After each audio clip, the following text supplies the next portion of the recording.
Life in Accounting, the Where Accountants Go podcast. Life in Accounting is the podcast for everyday heroes like you working in the accounting profession. Are you ready to hear from accounting influencers, thought leaders, visionaries, and other professionals leading change in the accounting world? Then stay tuned for Mark Goldman, a CPA, the owner of Where Accountants Go, and your host. Welcome to Life in Accounting. Well, welcome to another episode of Life in Accounting, the Where Accountants Go podcast. This episode is a little different for a few reasons. First of all, I have two guests this time, Brian Morgan Jr. and Sara Vargas. And secondly, Brian and Sara are earlier on in their careers. I met Brian and Sara through involvement with the Alpha Chapter at UTSA in San Antonio, and then got to know them much better through their volunteer work at the San Antonio CPA Society as well.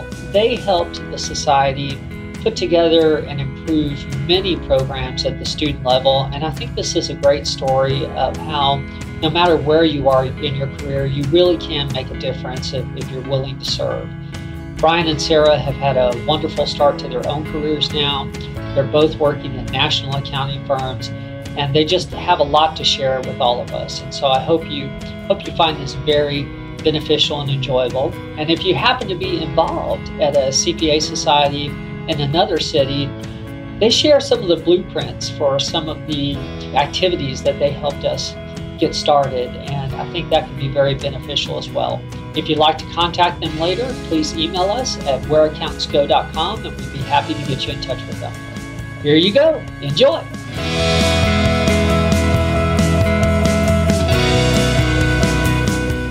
Well, for this episode of Life in Accounting, the Where Accountants Go podcast, I actually have two guests, Sara Vargas and Brian Morgan Jr., both of which I met through volunteer work, actually when we were all volunteering for the CPA Society in San Antonio. Hey, I appreciate you both joining us. Thank you very much. Thank you so much for having us. Thank you, Mark. Glad to be able to contribute. Wonderful. Thank you. This is the first for me. I haven't had two guests on at once, so I really appreciate you being my guinea pigs, so to speak, on this. Mainly, I was really wanting to talk to you both, and at the same time, because you were both so integral in getting the mentor program started at the CPA Society, but I think you both have great stories of how it's possible to finish out college studies, get your career started real strong, and at the same time, make time to make a difference in the community. And I'm sure there's much more that you've done than I'm aware of, and I'm hoping to get into that story as well, and obviously the mentor program. But if you don't mind, I think it'd be good for the listeners before we get into that, if you don't mind telling us a little bit about what you're doing now and how you got into your current position, so everybody has sort of a better sense of where you are now. Sara, do you want to start? Sure. Well, right now I am at Deloitte, one of the big four for accounting. I work in the audit services, specifically in financial services. So I work a lot of on hedge funding, insurance, banking, that type of line work. And I actually interned at Deloitte in 2014. I did an internship with the firm, and I really enjoyed it, and I liked it a lot. So when it was time for me to sign my offer letter, there were some personal commitments that I had to fulfill. So I was unable to take the offer at that point. However, it worked out really well a year after when I was finally able to move to Houston and take that offer. And they welcomed me back with open arms. So I'm very happy and excited to be back. Wow, that worked out really well for you. Yes. Brian, what are you up to? Me, currently, I'm in PwC in Austin. Interesting, I didn't know Sara was in financial services. I'm also in financial services, but I'm on the tax side, doing state and local tax. So work on a lot of similar clients, asset management, private equity, things like that. Similar thing, I was actually fortunate enough to do 4 internships during my time in school. So I got to try a broad mix of large company, small small public, large public firms. So it was a good mix. Ended up landing at PwC. Actually just started in July. So with my first busy season, it's pretty fun. It had its ups and downs, definitely. Overall, I think a lot of the fears, some students have about the horror stories. I mean, they're just that. They're horror stories. I mean, you have your busy days, but for the most part, it's very, very manageable. You just have to go in with the expectation, knowing some of the students I was talking to at a career fair a few weeks ago, I told them it's like finals week. Finals week, you're going to be busy. Kind of just the nature of the beast. So if you approach busy season with the same mindset, it's not that bad. So it's been like a true champ. It's been a fun 3 months here, and I'm looking forward to more. That's good. That's good. Did you intern at PwC as well, or? I did. No, I did intern in the Austin office in the winter/spring of 2015. Got an offer to come back. I went back to school, finished out my graduate degree, managed to sit for and pass the CPA exam during that time, and then started full-time in July. I recently was fully licensed, got my CPA certification at the end of September. So it was a nice kind of end of busy season present to myself. Congratulations. Thank you. That's actually really, what he just said is really smart, to try to get your CPA out of the way before you start working, because I took the other route where I did not take my CPA right away. So I am right now trying to finish all of I have my hour requirements, but I have not done all of the exams. So he did it the smart way, I feel like. So that's really good. I'm definitely going to put that in the podcast notes. Pass early. Get started early. That's very smart. Yes. Congratulations, Brian. That is wonderful. Oh, thank you. That is.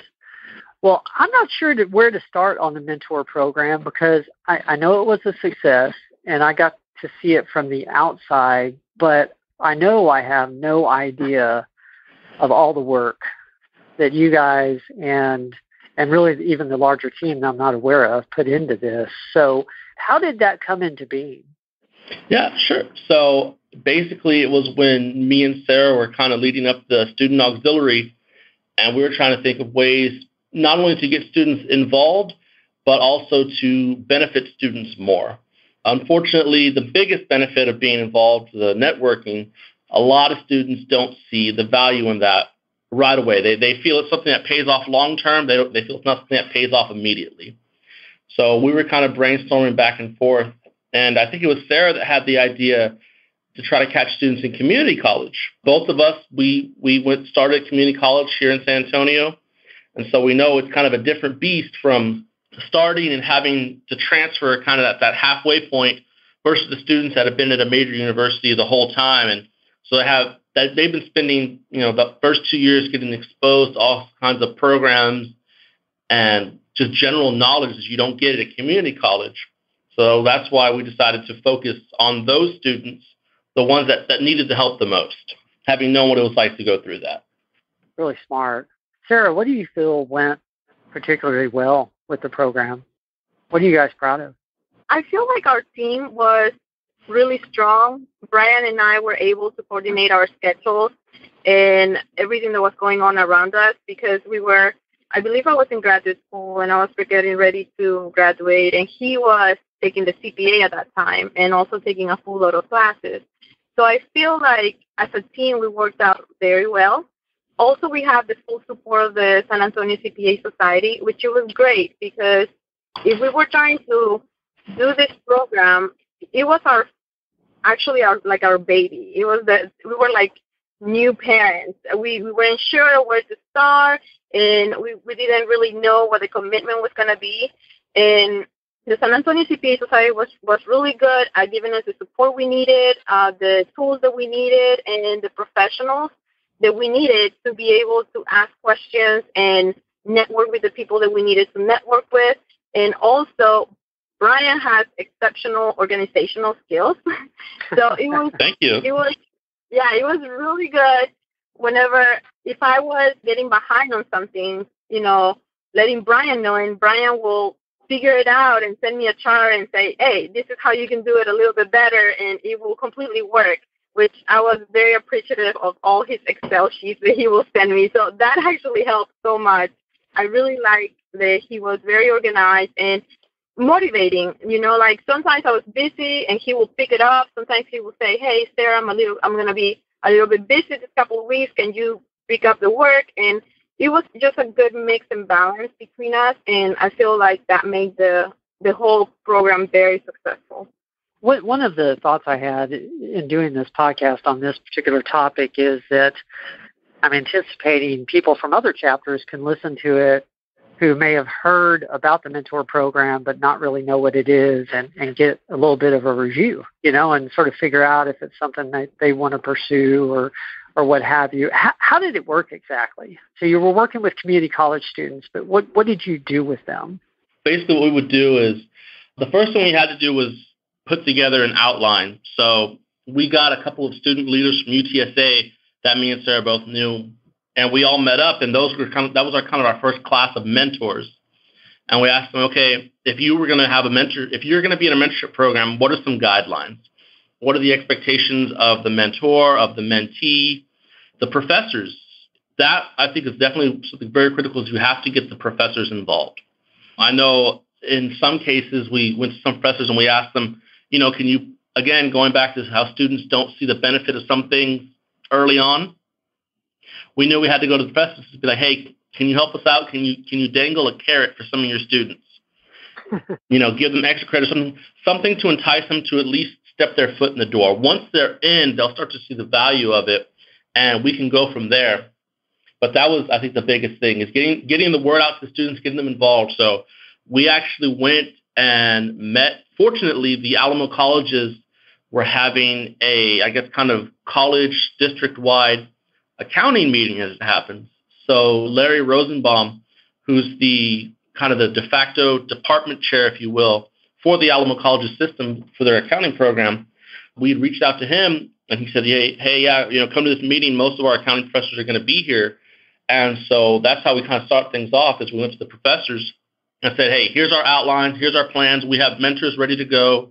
Can we come into your classrooms and talk to students and kind of drum up support and interest for this program?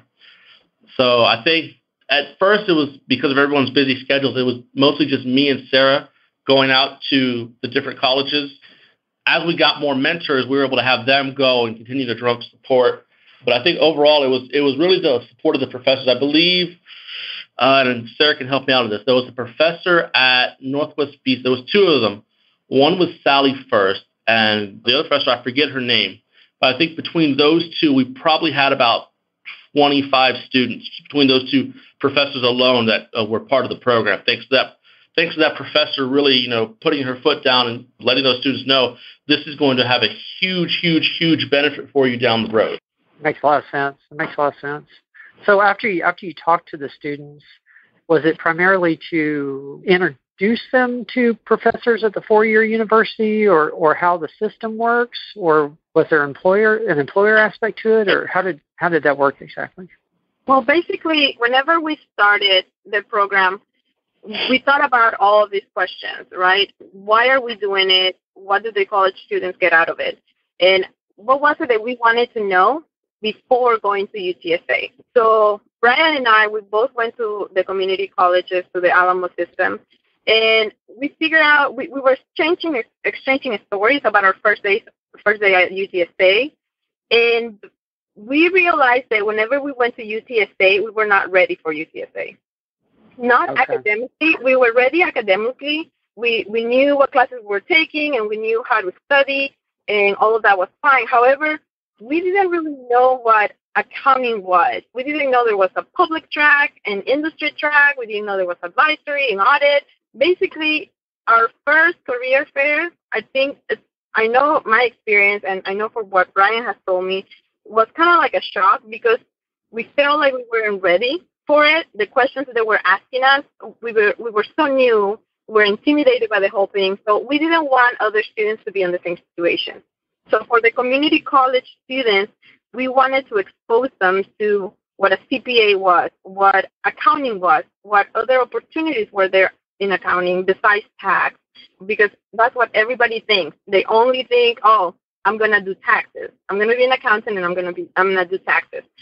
So whenever we started working with the students started to realize, hey, I can work at this company and not necessarily do tax or audit, or I can go into public accounting, or I can do industry. So they started understanding all the opportunities out there for them. There were a few students that were IT, and they didn't know that they could combine the IT aspect with the accounting aspect. So they were very interested in that area, data analytics and, all this cybersecurity that is going on. And they asked us all the time, so I can do this in an accounting firm? I didn't even know that was an option or a possibility. So it was just kind of opening their eyes to what they could do to get the job that they wanted, also to expose the CPA. And we also wanted to make sure that they knew that even if they chose to go into public accounting, there were other possibilities out there for them to experiment with. For example, most of the people do internships in accounting, in public accounting, and not so much on the industry side. And then they realized I wasn't made for public accounting. I was made for working industry. That's what I like the most. So we will expose them to all of those. We would expose them to internship opportunities, to seminars, to, I believe the AICPA has a lot of minority seminars as well as just leadership training that community college are not aware of. We will also try to let them know about upcoming events at the San Antonio CPA Society and scholarship opportunities that they could take advantage of. So we were kind of like a stop for all of your questions prior to going to a 4-year college. Our goal was to open their eyes to what is there and not wait until you're at UTSA and feel like I am so behind or I'm so off track that now I have to catch up to be where I want to be. That makes a lot of sense. You're giving them a sense of comfort and actually the sense of possibility. What's really possible through studying accounting. That's really smart. And real quick, just to kind of add a little bit to what Sarah was saying. First off, she mentioned some of the programs that AICPA has. I believe, Sarah, one of your mentees actually got selected for that program, correct? That's correct. One of my overachiever mentees, her name is Tiani, so hopefully she's listening to the podcast because I make sure I touch base with her often and make sure that she's still on track for accounting. But she got selected to go into the seminars, and I believe it was in Georgia where she ended up going.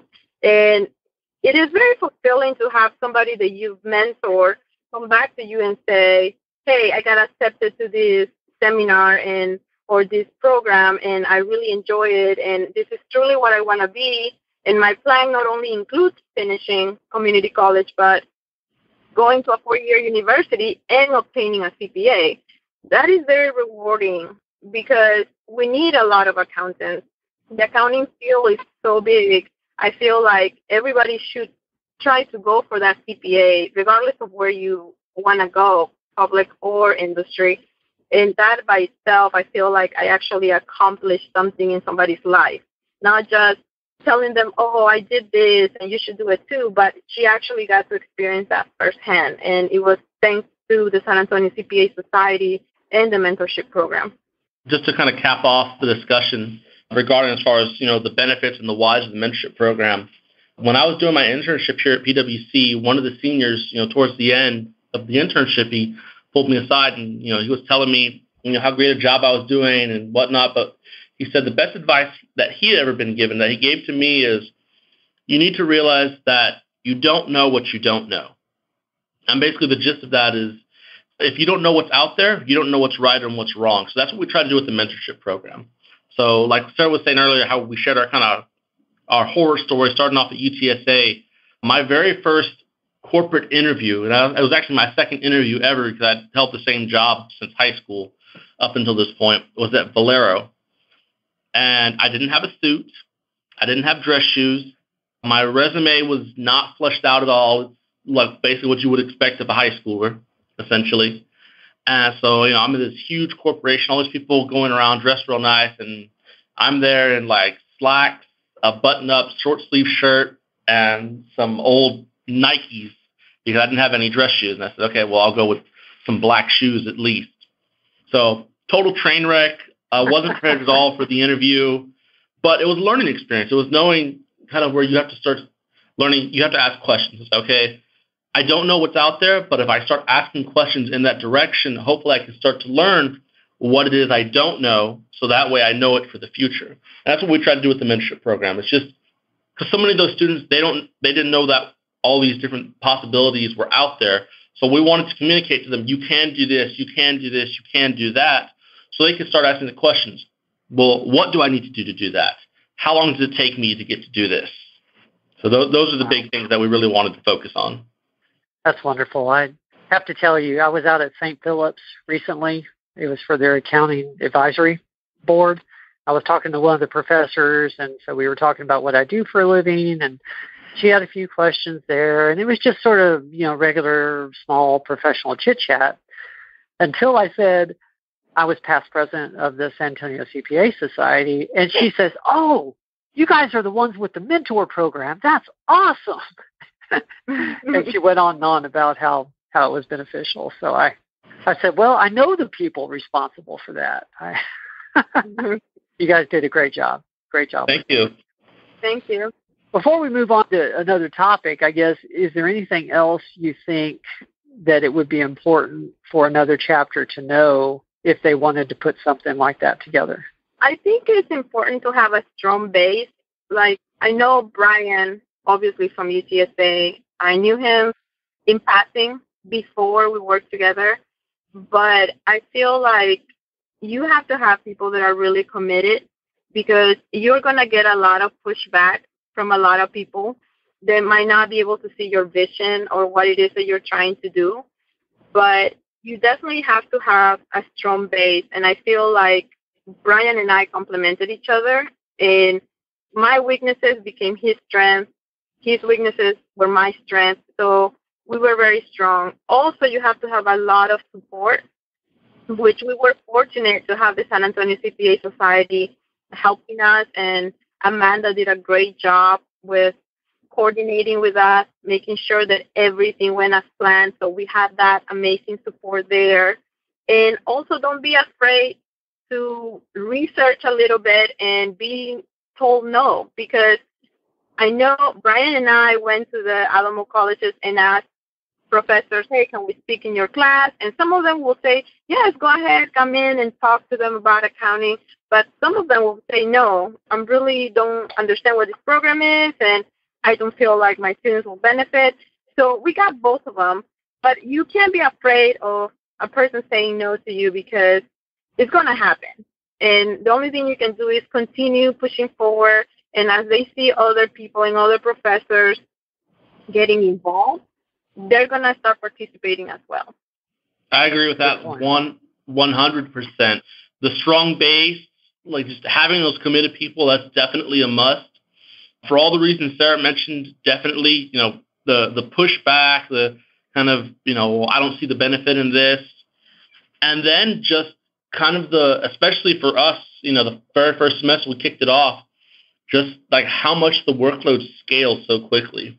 I know like the first few weeks after the program had officially started and we had been out to few classrooms, we only had I think 5 or 6 mentees and 12 mentors just kind of sitting around waiting for their students. And we expected, if we had 10 mentees total, that would have been a huge success, being that this was, the first time we had this program.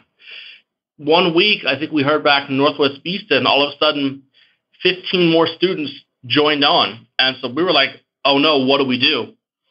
All of a sudden, we have, I think at that point, both Sara and I each had to take on 3 mentees apiece, just because we weren't prepared for the sudden influx of students who want to be part of the program. So that's the biggest thing, is just having people, luckily, like Sara was saying, both me and her were complementary to each other to make sure things got done. And that's the foundation for any successful program, is making sure the people that you have are both dedicated and able to pick up the slack whenever they need to. If people signed up that quickly, it was obviously a service that was needed for a long time, and needed really badly. So thank you again. Well, I wanted to move on a little bit to your own start to your careers, and one of the things that you both mentioned is a successful internship and how that has led you into what you're doing now. Do you have any advice on how to make the most out of an internship? Any thoughts on why your internships went well, what you did well, or what you could have done better for that matter? I guess I'll start. But I really loved my time at Deloitte. When I got there, I was very nervous. I saw how competitive it was. And I think that one of the things you should have when going into an internship is confidence. You should believe in yourself. If you made it that far, it's because somebody saw something in you that felt like you had, and that it was going to bring value to their company. So I think whenever you go to an internship, you, number one, have to be confident on yourself, on your skills, and also have a humble attitude. So just because you can do the job, it doesn't mean your attitude should not be humble, because you have so much to learn. Once you get into that first engagement, you realize you really don't know anything. You have to learn everything from scratch. So I think my internship went well because I was willing to learn. I had a positive attitude. I just took criticism in and made it where, I wanted to be criticized. I want you to tell me what I'm doing wrong so I can do it better and I can become better at my job. So a lot of people take criticism very personal, and it's not a personal thing. They're just letting you know the things that you can improve on. And if you take the attitude where you don't want to hear the wrong things that you did, it's not going to work out well. And you're going to end up not getting an offer. So, number one, be confident. Number two, keep your attitude in check at all times. And number three, just have a positive attitude, be willing to learn, and ask for that criticism, because that is what is going to make you better at what you're doing. That's beautiful. Yeah, for what it's worth, I don't know if you've heard this podcast yet, but it was one of our recent releases. Bobby Rios, who's the CFO for Bartlett Cox in San Antonio, is a huge general contractor. I asked him about what he thought led to the success in his career, and he paused a minute and he said, I think just confidence in my own abilities. And he's not an egotistical individual. He's actually very humble, but just believing in yourself. So I hear exactly what you're saying, Sarah. That makes a lot of sense. That was an awesome answer by Sarah. I hate to put you on the spot. Do you have anything to add? No, so definitely confidence. I know one thing, I'm learning this especially now after the internship and more into the full-time aspect, but still definitely applicable to the internship, is confidence really is key. Even if you give a wrong answer, if you're confident in your conclusion, if you can go up to a senior or manager and say, this is what I think it is and this is why. Even if you're completely wrong, just them seeing that, hey, you actually thought it through, that this is what I think, here's evidence to back up my reasoning. If you can answer with that strong of a conviction about things, it'll carry you a long way. And another thing is ask questions. That's the biggest thing. I know I'm pretty notorious around the office for wanting to do the mechanics of things. I'm this is what we're doing. This is what we did last year. What's causing the change and what's the impact of the clients? I'm very, very bad about asking, the why. So why is this like that? Why did it change? Why are we not changing it? And that's something I definitely recommend is ask lots of questions. If you're doing work and you don't know why you're doing it, you need to ask. There you go. If you turn in some work, you get it back with some review comments, and there's 2 or 3 comments that you don't know why it's a comment, like, if it says, oh, change this to this, and you don't know why, ask why, because the more questions you ask, the more you're going to learn. And hopefully, whoever you're working with is open to you asking all those questions. I know I've worked with a few people that are more, hey, let's stay in the here and now, and some of these more, you don't need an answer right now questions. These can wait. But I know me, I'm very, like I'm very bad about I see this now. It's at the forefront of my mind. If at all possible, I want an answer now. Some people aren't always open to that, so you'll just have to get a feel for those people, who they are and how they best like to communicate and kind of share things. But definitely confidence is a big one. Ask lots of questions. And then just be open to saying yes. I mean, if you're given an opportunity to try something, if it sounds like you're not going to be able to do it, it's going to be hard, it's going to be time-consuming, do it.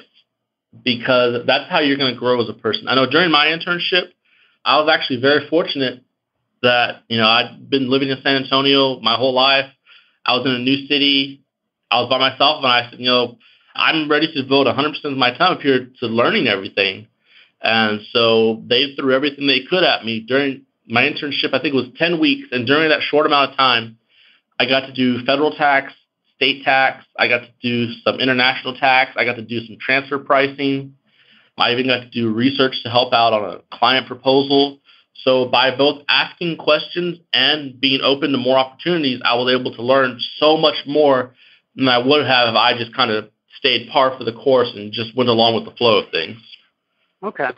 Did you both get your internships through the traditional method of interviewing through the school, or did you, end up with those in some other way? Okay, for my experience, it was through the school, and it was kind of like a weird timing because Deloitte doesn't recruit from UTSA at all. And for some reason, they decided to recruit at UTSA that year and the following year. And then they stopped recruiting after that. I'm not sure why, but I was lucky enough to be able to go through the regular interview process at the school. So I was very fortunate. Okay.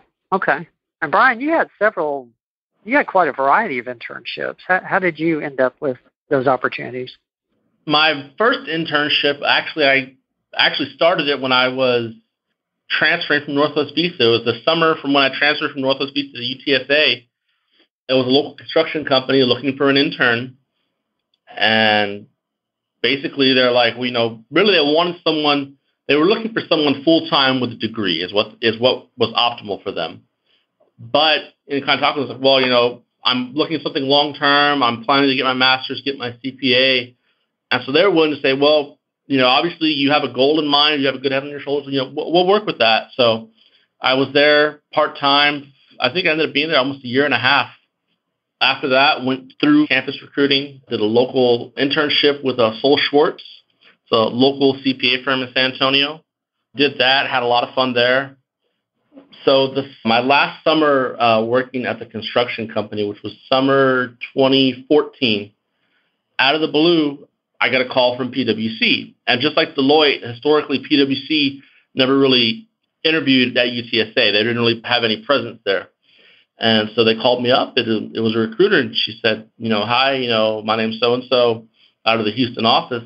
We got your resume from one of your professors at UTSA, and we'd like to know if you'd be interested in interviewing for a position. So at the time, I said, yeah, sure, definitely. I didn't know a whole lot about PwC because, again, they didn't really have a presence on campus. And so she asked me, what city I wanted, and I thought about it. I really tried, when I was going through the interview process, I always wanted to try to stay close to San Antonio. That's where most of my extended family is at. And so I said, well, we'll kind of go for the long shot. And I said, I want Austin. Of course, Austin has UT, and they have, I don't even know how many thousands of accounting students there. So it's a very hard city to get into. But I went up over the summer, interviewed, got the job offer that same day, interned, and never looked back. So I was definitely, it was great. I was very fortunate with that there was one of my professors was looking out for me, forwarded on my resume because obviously I had no contacts at all with PwC. And so just out of the blues, I was like, hey, this is a prank call. Is someone messing with me? But no, it went great. And, I haven't looked back since. You both mentioned on campus and professors and that kind of thing. And I know you both were active in Alpha.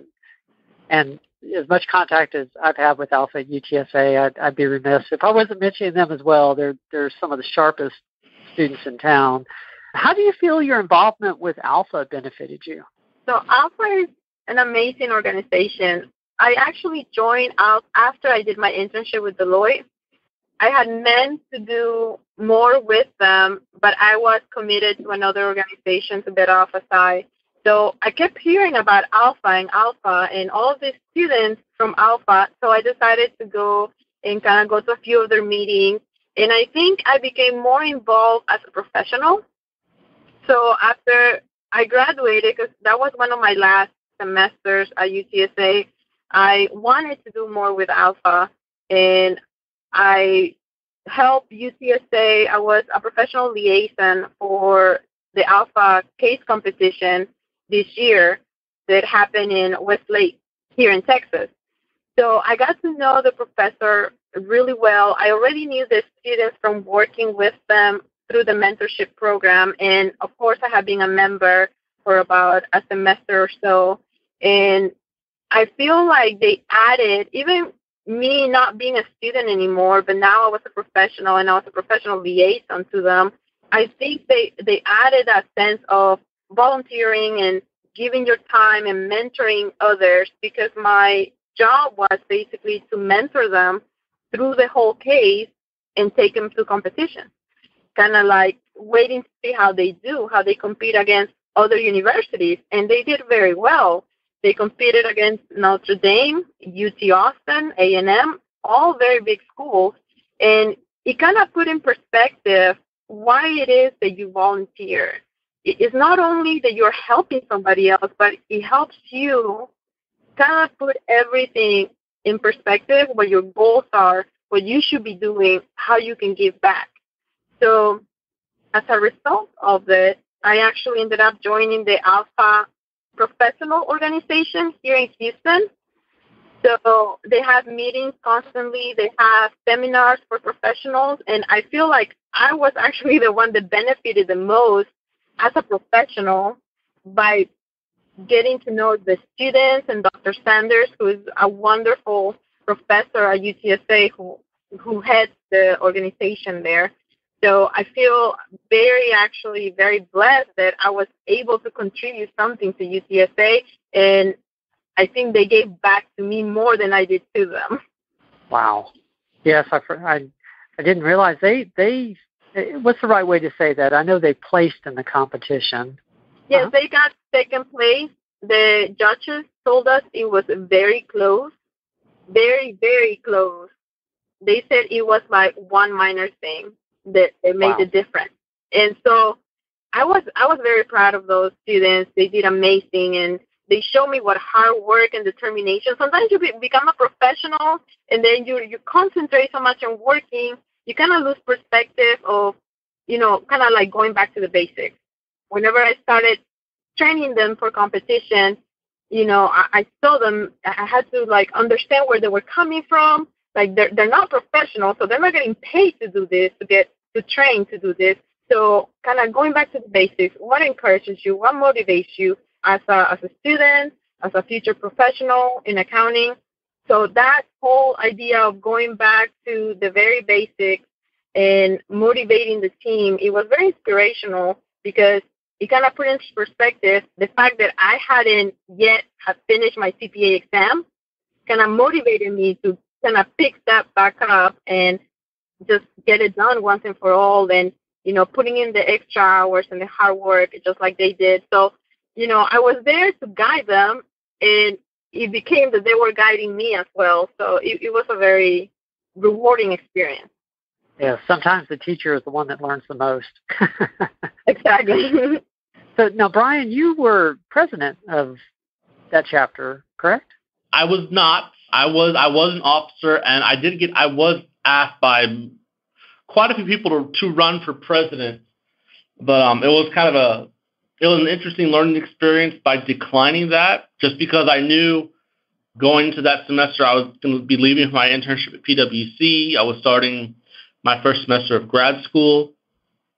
I knew I just didn't have the time required to be able to commit to that position, but I was the director of programs and events, and that was hugely, hugely rewarding, because I was able to both benefit myself professionally, while benefiting other students. So basically what my responsibility was to organize office tours, on-campus speaking presentations with professionals, networking events, basically getting students and getting employers and getting them in the same location. However, I had to do that. And so it was very rewarding, a little stressful at times, kind of reaching out to certain people and saying, hi, my name is Brian. I'm a student at UTSA. Would you be able to come out and speak to the student group, 3 Fridays from now? And the one thing I will never forget, and it was interesting, actually talking to Amanda at the CPA Society, I had asked her if she knew anyone over at Frost Bank, because we were trying to get an office tour over at Frost. A lot of the students had been requesting it. So she says, oh, well, Carol Severin, she's a member. Here's her contact info. Why don't you give her a call? Well, at the time, I had no idea who Carol was. So I thought, okay, Amanda gave me her direct number. I'm thinking maybe she's like a supervisor or a manager or something. Sure. I did not. So I call and I go straight to her and I'm talking to her, telling her about who I am, about the organization, what we're looking for. She said, oh, yeah, great. I'll pass you, I'll have my assistant send you an email and we can work out the logistics and looking forward to see your group. So got off the phone, got the email. Only then did I find out that she was an executive vice president. So I was like, oh, wow, I was kind of dancing around a minefield a bit, being that I was representing myself, Alpha, UTSA, so many stakeholders that I was representing in this one phone call, and I had no idea who I was even talking to. It was probably better that way. I think it was. I ended up being in that role for a year, and it was wonderful to build out my professional network because kind of being the person at the forefront, talking to the recruiter, talking to the hiring manager, talking to the person on the other end who's going to help you to arrange that office tour or that campus visit. It really helps to kind of get your name out, and you learn to meet a lot of people. And so I was somewhat famous around UTSA for if you needed a contact of some employer, I had it. There you go. And so it was great being able to use that capacity to help students. Alpha has a saying that you have one arm stretched up in the air, reaching for your goals, and another arm stretched down to the person below you to help pull them up to their goals. And that's something that's kind of always stuck with me. And I try to do that. And I think this is definitely something that students and professionals, both young and old, can definitely think about is a lot of times you'll see students and young professionals, once they get to where they're at, they get their internship or they get their job offer, they kind of stop. They push pause on being involved, helping others. I think Sarah and I were definitely 2 exceptions to that rule. We had our money in the bank, so to speak, but that only drove us to volunteer more, to help more, to become even more involved, knowing that, we succeeded and other students can succeed too if they just get the help they need. So that's one thing I would definitely ask, to those listening, if you are where you want to be, think about somebody who's not there and what you can do to help them get there. And just to add to that, to what Brian just said, people usually come up to me because they know about the mentorship program. I had the opportunity to talk to a few students, some of the UTSA events like the CAP program, and they come up to me and they tell me, hey, I'm not you. I'm not, I can't really, I get so nervous and people always tell me no. And I think people don't realize that I have applied to several internships and I was declined several times. So, persistence is something that you must do if you want to be successful to get that job or that internship. You have to continue to try to better yourself and say, look, this is what I have to offer now. I applied to several internships, and recently I was talking to somebody, and it was at a network event. I didn't know who that person was, but it was from one of the companies I had applied to. And, he was just going on, and he's like, oh, my God, I wish you would have applied, and, whenever you were a student, we would have definitely kept you, and, and then I was like, what company are you with? And, they told me the name of the company, and I was like, I did apply. but you guys declined me. And, it was like, it was really funny. I was like, he was just laughing. He's like, oh, we must have like been off that day or something. And, it was just kind of funny to the aspect that I think back and I'm like, well, if I would have gotten that job, then I would not be at Deloitte, which is, I love Deloitte. I love their culture, what they stand for. I love my group and my manager. And, sometimes things happen for a reason. Maybe you weren't ready at that time for that job, and it was a good thing that they declined you. But a lot of students think that me and Brian just showed up and they were like, oh, here's the job. Thank you for showing up. And it's not like that at all. And I know Brian has probably stories similar to mine, but it is hard work trying to get that internship. Yes. Yeah, it's like the picture of the duck, right? Looks smooth on the top, but paddling like heck under the water. Definitely. I guess even to add a little bit to Sarah's story, and Mark, you know this very well because I actually went to you for advice after this. It was spring recruiting season, I believe, of 2014, and I had, I think, 7 or 8 interviews between on campus and in office. And of all of that, I got a single offer. And I ended up declining that offer because it just wasn't what I wanted. So, yeah, both, like Sarah said, realize that rejection happens. We may not always know why, but it happens for a reason.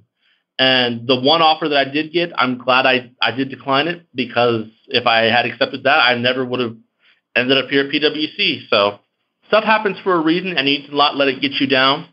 Just realize that, like Sarah said, it wasn't your time, or maybe, sometimes it's just not a good fit. So, I mean, I received an offer, but that specific firm going through the interview process, I felt that it wouldn't be a good fit for me, that I didn't really care for the culture of the firm. So just like how sometimes employers will decline moving you forward, it goes both ways. There could be an opportunity where, the employer really wants you, but it doesn't fit what you're looking for. So if students are just keep an open mind that it is a two-way road, and so don't get discouraged when things don't go your way. There you go. Well, thank you. Thank you both. I'm going to wrap it up with the final 4 questions. Whoever would like to go first is fine, or maybe Sarah. Maybe that would be the most polite thing to do. The first one's easy. What has been your proudest moment? Of course, I have 2 proud moments, I think.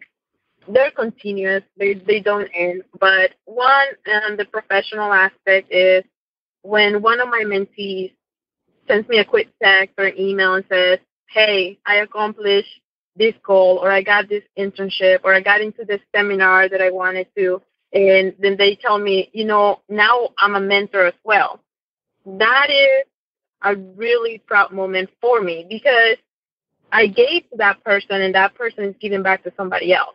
So I feel like, that's how it should be. That's how it should continue to carry forward.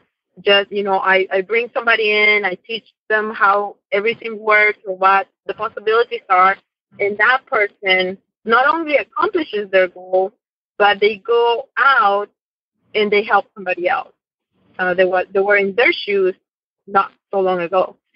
So that's one of my proudest moments as a professional. I feel like that's very important to me. I love mentoring. I love giving back. So that's one. And then the second one is more like a family proud moment, I guess, is when my children come up to me and they say, Mommy, you work a lot. Mommy, you spend time with all these people and, we barely see you. But then they come up to me and say they have a presentation, because sometimes I take them with me to presentations, or, I let them sit and listen when I'm mentoring somebody.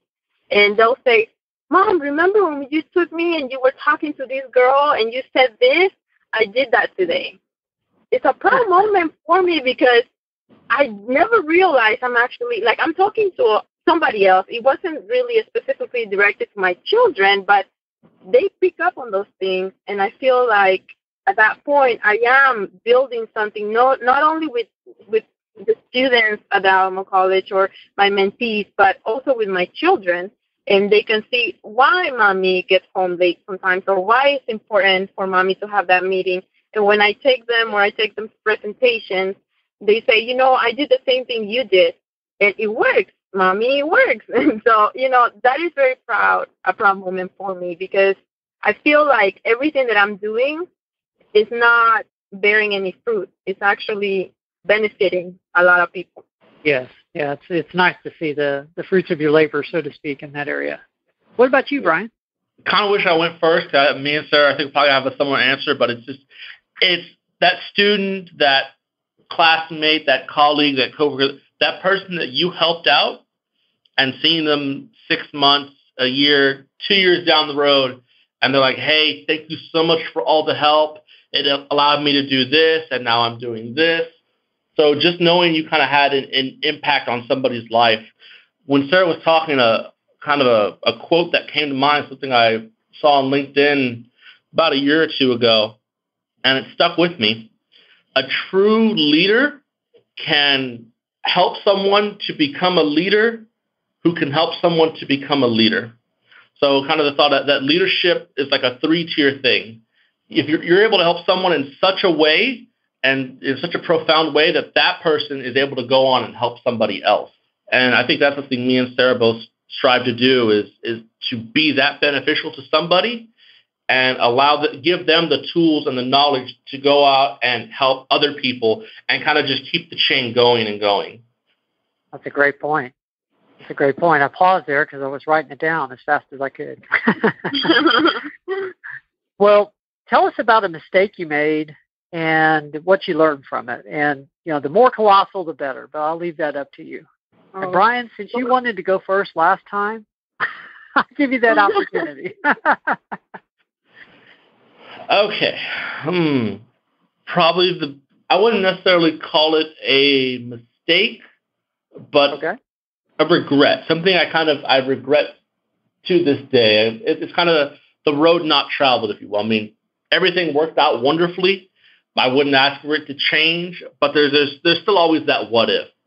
And what it was is during my last semester at community college at Northwest Vista, I was actually accepted into one of the AICPA leadership seminars they have specifically for community college students. And so that was the summer between when I transferred from Vista to UTSA. They flew us out to Denver for a week. I got to meet with a number of accounting professionals from Big Four industry, state CPA societies. It was a wonderful experience. But at the conclusion of that workshop, it was a week-long workshop, I actually received an internship offer from Deloitte. And unfortunately, I turned it down. And the only reason I did is just kind of going back to the mentorship program. It's the unknown. My thought was, okay, right now, at the time I was working at HEB, I had a full-time job. I had recently gotten married. Me and my wife, we had an apartment together. My biggest worry was I was going to go do this internship and then come back and I wasn't going to be able to find a job. Because, of course, it was a few years after the recession, so things weren't wonderful. Obviously, I was quite a ways away from finishing school. So having the knowledge I have now, I definitely would have taken it just for the experience and the knowledge and everything I would have gained. But I think that's probably my biggest regret. The thing I think about from time to time is, what if I had accepted it and how would things have turned out differently? Okay. Well, you never know. I understand the feeling because had you done that, then scheduling this phone call may have been a little easier because then y'all would have both been at Deloitte, perhaps. So what are your thoughts, Sarah? Anything come to mind? Yes, actually, I think my biggest mistake, and I hope the people that are listening, especially you're a student and you're going through the job hunting process or internship process, don't do what I did. But I didn't know I was making this mistake until somebody brought it up to me. I'm a non-traditional student, so while I was at UTSA, I felt like I had to hide my true age, as well as the fact that I was married and that I had kids. For some reason, I would see all these students that just came from high school and they were energetic and getting all the internships that I was applying to and I was not getting. So I figured, okay, it must be my age. It must be the fact that I have children. So I constantly hid that from the employers. I will never tell them I had children or that I was married. I will take my wedding ring off when I had an interview. I make sure I looked as young as possible to make sure that I felt like I was as competitive as everybody else. Until, and I believe it was during my Deloitte internship, the partner was interviewing me and he said, why should I give you an opportunity and not somebody else that might have a 4.0 average? And me, without thinking, like I truly thought I did not, that I had done so bad during the internship. I thought I wasn't going to get the internship. So I was like, you know what? Let me just say something, because I was to the point where, I was like expecting another rejection. So I said, because those other students do not have 5 children and a husband and a full load at school. And the partner kind of like sat up and he said, you have 5 children and you still have this high GPA? And I said, it's not easy. I have 5 kids. I take a full load of school. I'm involved in all these organizations. So, no, I'm not going to have a 4.0 because I have to be at places and I'm responsible for people. So my study time is very limited. So whatever study time I do have, I have to take full advantage of. And to tell you the truth, he said, that's a very honest answer. I'm glad you told me this. And then we kind of concluded the interview. And, I was driving home. Like, this is 5 minutes later. And I'm like, okay, I completely blew that interview. But I was like, one more rejection. I don't care. And the partner himself called me. I was driving, and I had to pull over. I was like, hello? And he called me. He said, I want you to come and work for us because of your age, because you have 5 children, because I feel like you have the management and the organizational skills that we need. So I felt at that point that it was a mistake, and it took me actually all throughout my internship for somebody else to remind me of it, because once I started my internship, I did the same thing.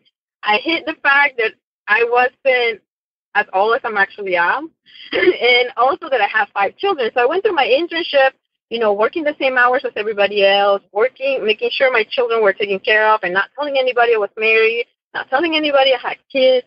And my senior at my last engagement was asking me all these questions. And all of a sudden I said, this is my last day of my internship and I already got my offer. I think I'm going to tell you. And she's like, tell me what? And I said, I'm actually married. I have 5 kids and I'm not, they knew I wasn't right out of high school, but they didn't know how old I really was. So, and she was like, why would you ever hide that? Like, that is not a disadvantage. That actually puts you on the top of my list. And that manager happens to get promoted, and that manager happens to be my manager now, who is a wonderful manager, and she is so considerate of my time and when I need to be home to be with my children. She was like, never, ever, ever hide that again from employers, because we can never make sure that you're the right fit for us if you're not completely honest with us. And I think that was my biggest mistake, not letting employers and even like the school know, hey, I have other commitments and I have, I'm not a traditional student, so I need other tools to be effective and to excel. And I think if I would have, from the beginning, told everybody that, I would have had an easier time getting into shifts and actually getting job offers. But that is my biggest mistake, I feel like, during this whole time. There's a great lesson in there about being true to ourselves, and then everything's going to work out the way it's supposed to. So thank you for sharing that. Thank you. I think a lot of people will be able to relate to that. Third question, who had the biggest influence on both of you deciding to pursue accounting? I'll go first. I'll take that. Sarah, I can't remember if you had her or not. I don't think you did. But by and far, because kind of like, most students in community college, kind of high school, I had no idea what accounting was. To me, accounting was, you're the tax guy. That's it. That's all I knew. And so my first accounting class that I purely took on chance, I was originally an engineering major and was kind of going down that path before a friend told me to try accounting. You like numbers, I think you'll enjoy it. I figured, oh, okay, well, again, not knowing what accounting was, I figured, okay, well, I'm going to learn how to do my own taxes. Cool, I'll try that. So the class wasn't about doing your own taxes, but the professor I had was Sally First. She was a CPA, and interestingly enough, she had previously worked at Price Waterhouse before they merged with Coopers and LeBrand to form PwC. And basically, I showed up to her class. It was an 8 a.m. class, Mondays and Wednesdays, so bright and early. And essentially, I just fell in love with it. And she saw that right away. It's like, you come to class, it's 8 a.m., most people are tired. You're one of the tired ones because I know you work, but you show up, you're interested, you're engaged, you do well on the exams, you seem to enjoy this. Have you thought about accounting as a career? And I said, well, no, not really. As far as, I had no real exposure to accounting before this class. She said, no, you really need to at least take intermediate one, try this, see what you think. And she was actually that very first AICPA seminar. She was actually the one that told me about it and wrote my letter of recommendation to participate in that program. Wow. So I'm forever grateful to her to kind of get me started on this path. And unfortunately, she actually retired from Northwest Vista, I want to say last year, but it was a very interesting situation. At one point, I think 7 of the 9 UTSA Alpha officers had all gone through her Principles Accounting 1 class. So she has a legacy. Yes. I can't even imagine the number of students that she's helped along the way, and hopefully, maybe who knows? Maybe she'll stumble across this and she'll hear it. There you go. What about you, Sarah? Well, mine was a little bit different. So I was working at J.P. Morgan Chase, the branch in San Antonio, when I decided to go back to school for accounting. So I worked in the fraud department and help out with the claims. I will translate from English to Spanish and vice versa. And I will take phone calls. And I got to the point where I was doing a lot of supervisory duties, and I wasn't really a supervisor. So it allowed me to see different things. And I realized I really like the accounting aspect of the claims for the forensic part of it. And I actually ended up applying because I was helping out so much to that forensic team. I knew I didn't have the skills for it. I knew everything that I was doing was learn on the job, and I knew I didn't have an accounting degree. So when I went to the interview, the guy that was interviewing me was very impressed. He was like, wow, you do all the footwork for the claims. You actually understand how everything goes together. You understand the journal entries. You understand where the fraud is coming from. You understand what's going on here. And he's like, so do you understand I cannot give you this job because you don't have an accounting degree? And I said, yes, I understand that, but maybe I can prove myself and work for it. And he said, I cannot give you that job because it is against the law for me to give you this job. You do have to have a CPA certification to work in this team. So he told me, he sat me down, and he saw how heartbroken I was because I really wanted this job. It was a lot of fun. I really loved it. And he said, the best advice I'm going to give you is for you to quit this job. Quit this job, because if you're going to be in tears because you got declined for an accounting position, then you really need to quit this job, go back to school, get your accounting degree, your CPA license, and come back and see me. So I took his advice. I quit my job. I went to the Alamo colleges and I registered, took my classes, transferred to UTSA, and then it took me not back to J.P. Morgan Chase, but to Deloitte. And, I think it was the best decision I ever made. I really, to tell you the truth, don't remember the name of the person, but I do remember the words that he told me.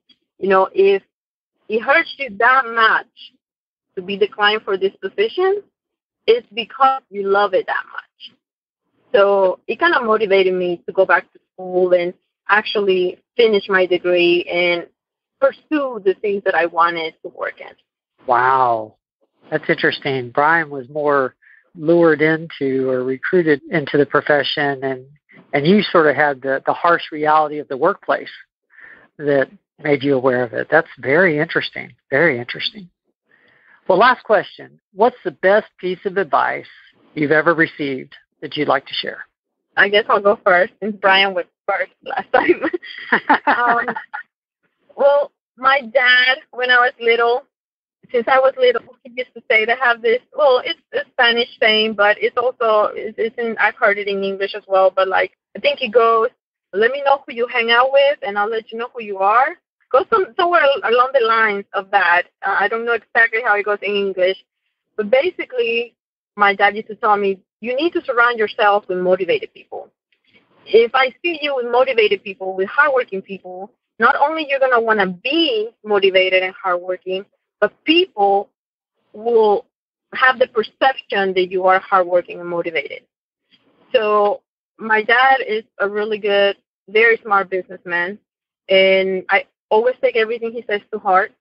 And that has always been my guide. You know, if I want to be good at something, if I want to get to this position or I want that internship, then I'm going to surround myself with the people that got the job over me, because they have something that I don't have. And I can always learn to see what it is that they have that I need to get so I can get to that next level.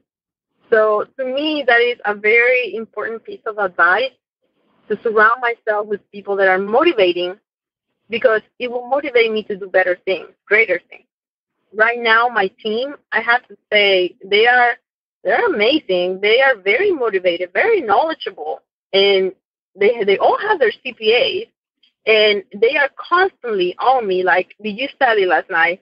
When is your exam day? And, you know, I appreciate that because they know what it takes to accomplish a goal, and I feel like if they did what they were supposed to do, they're just going to motivate me to get to their level.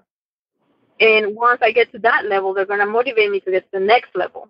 And that's how you become better. And I think that is the best piece of advice I've done, because that's how I've lived so far. When I was at UTSA, I was always trying to befriend or surround myself with the people that had a lot of ambition, a lot of goals, that knew what they wanted, because I didn't know what I really wanted. I knew I wanted to go to accounting, but I didn't know how to get there. So if I saw Brian, and Brian seemed like he was pretty knowledgeable, you know, I wanted to hang out with Brian. I wanted to work with Brian. Or if I knew just anybody else at UTSA that just seemed like they knew what the next step was, I will try to surround myself with those people. Wow. Brian?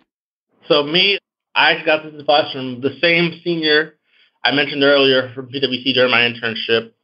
Originally, it applied primarily to work, but you can really apply to just about anything. And it's, once you touch it, it's yours. And essentially, if you're working on a project at work or something for school, you join up on the board of an organization, you volunteer for a project. If you do something to get yourself involved with something, that is now your responsibility, regardless of what condition you received it in, other people helping you, not helping you. Once you've kind of jumped into the mix, it's now your responsibility to do the best job that you possibly can. Like I originally applied a lot to work, so students can definitely take it hard doing your internship. If you're doing some work and last year it was done wrong and they tell you, oh, we'll just do last year, don't just do last year. If you see something is wrong, bring it to somebody's attention, because you have to treat it now as, well, you're not copying the other person's work from last year. You're turning in what is now your work. And this can apply, like I said, to any number of things. Students getting involved in, organizations both on and off campus. Once you become, if you enter into a leadership role, well, guess what? That organization, you're now responsible to them to do well in that role, help out the organization, help out the members, any and all stakeholders. Once you get your hands on something, you now are responsible to make sure that you see it through to the end to the best of your ability. That's beautiful. You are who you hang around with. To surround yourself with motivated people and take responsibility. Summarizing both of them. That's wonderful. Thank you both. Well, I think that wraps it up. If you don't mind, I anticipate that when people listen to this, we may have some people contact us about the mentor program in particular, but it could be about internships or other items as well. If you don't mind, I'm going to make your email available to anybody that contacts us. Is that okay? Yes, that's fine. Yeah, sure. By all means, email, LinkedIn, whatever is easiest for them to get in contact. Email or LinkedIn. Wonderful. Wonderful. Okay, guys. Well, I really appreciate you sharing your time with us. I think that wraps it up, and I hope to see you both at some CPA event sometime soon. Okay? Yes, thank you. Thank you, Mark. Sounds great. Thank you very much, Mark. All right. Thank you. Take care. Thank you. Well, thank you for joining us for my interview with both Sara Vargas and Brian Morgan Jr. If you have any interest in getting more information on the mentor program that they created for community college students in the San Antonio area, and that their successors have since continued with the San Antonio CPA Society, please email us at whereaccountantsgo.com and we'd be happy to put you in touch with them. Or if you're an intern or just getting started in that process and you found some of their advice beneficial, please feel free to email us as well through the whereaccountantsgo.com website. We'd be happy to put you in touch with them for that purpose also. Until next time, if you haven't subscribed yet, please visit the website, hit the subscribe button so you can join the community. We look forward to providing another episode to you very shortly. There's more to come.